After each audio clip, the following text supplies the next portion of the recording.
Hello बच्चों, let's read this question. The question says direct evidences of organic evolution are provided by. तो यहाँ पे अगर हम बात करते हैं कि डायरेक्ट जो एविडेंसेस हैं हमारे ऑर्गेनिक इवोल्यूशन के, वो हमें कहाँ से मिले, आर प्रोवाइडेड बाय। तो हम यहाँ पे बात करेंगे सबसे पहले अपने की कॉन्सेप्ट की। तो यहाँ बात हो रही है हमारी ऑर्गेनिक इवोल्यूशन की। ऑर्गेनिक इवोल्यूशन जो चेंजेस जो आती हैं, जो आपका जो प्री हिस्ट्री में था, जो आपका और जो आज है, जो जितनी चेंजेस आई हैं वो सारा क्या है, इवोल्यूशन है। तो इवोल्यूशन को हम लिख सकते हैं the process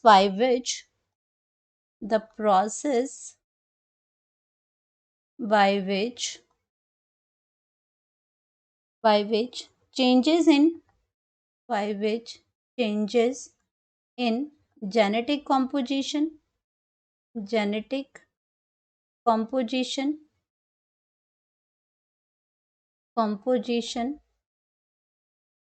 composition of population of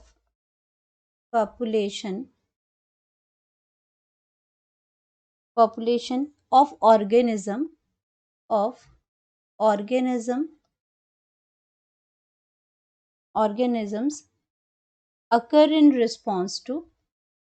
occurs in response to environmental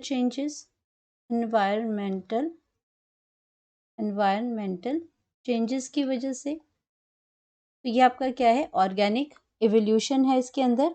and अगर इसमें बात करते हैं, इसमें इरिवर्सिबल चेंजेस हैं, एक स्लो और ग्रेजुअल चेंजेस हैं। दीज आर स्लो और स्लो है, ग्रेजुअल चेंजेस हैं, ये ग्रेजुअल चेंजेस हैं। कंटिन्यूअस हैं लेकिन इरिवर्सिबल हैं। कॉन्टिन्यूअस तो हैं लेकिन इरिवर्सिबल हैं, इरिवर्सिबल हैं।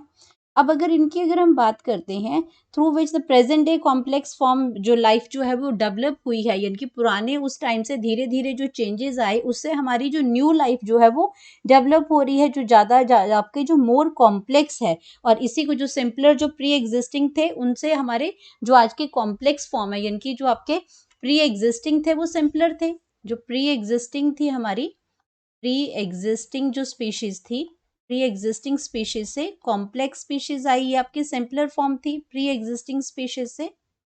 स्पीशीज हैं और यहाँ से आपका अब क्या बना, कॉम्प्लेक्स स्पीशीज बनी। ये आपकी थोड़ी सिंपलर फॉर्म में थी, ये आपकी सिंपल प्री एग्जिस्टिंग फॉर्म्स थी इसमें। तो आपका क्या है इसमें, और आज आपकी क्या है, कॉम्प्लेक्स स्पीशीज है। ये आपका क्या है, ऑर्गेनिक इवोल्यूशन है। अब यहाँ पे बात हो रही है इसके डायरेक्ट एविडेंस की। तो ये डायरेक्ट एविडेंस हमें क्या बता, प्री एग्जिस्टिंग स्पीशीज के बारे में। और आज हमारी क्या है, कॉम्प्लेक्स स्पीशीज हैं। ये आपकी कैसी थी, सिंपलर थी। ये आपकी सिंपलर स्पीशीज थी, कॉम्प्लेक्स स्पीशीज हैं। तो ये डायरेक्ट एविडेंस जो हमें मिला, डायरेक्ट एविडेंस जो इस चीज का हमें मिला, वो हमें एविडेंस मिला हमारे फॉसिल्स के थ्रू।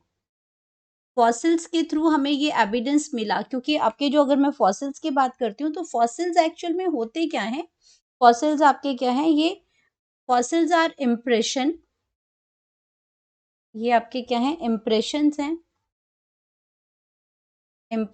हैं और रिमेन्स हैं। इम्प्रेशन और remains of the hard part. अब उसी को डिस्कस करके क्या किया, उसी की स्टडी करके, hard part of N organisms.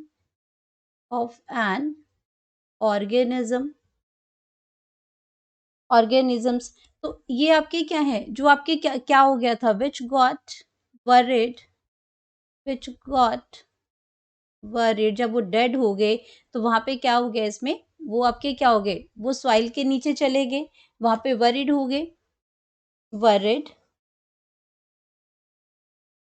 Into the strata of the earth, into the strata, यानी कि डीप लेयर जो अर्थ की है, into the strata of earth, और जब उसको उसका जो उसका उसको निकाला गया तो वहाँ पे उसकी स्टडी की गई उसमें इन द पास्ट। तो पास्ट में जब वो नीचे बरीड हो गए, जब बाद में निकाले गए, उससे उसमें क्या हुआ, हमें एविडेंसेस मिले कि जो पुरानी स्पीशीज थी, जो पहले की, वो कैसी थी, उसका एनाटॉमिकल स्ट्रक्चर्स कैसा था।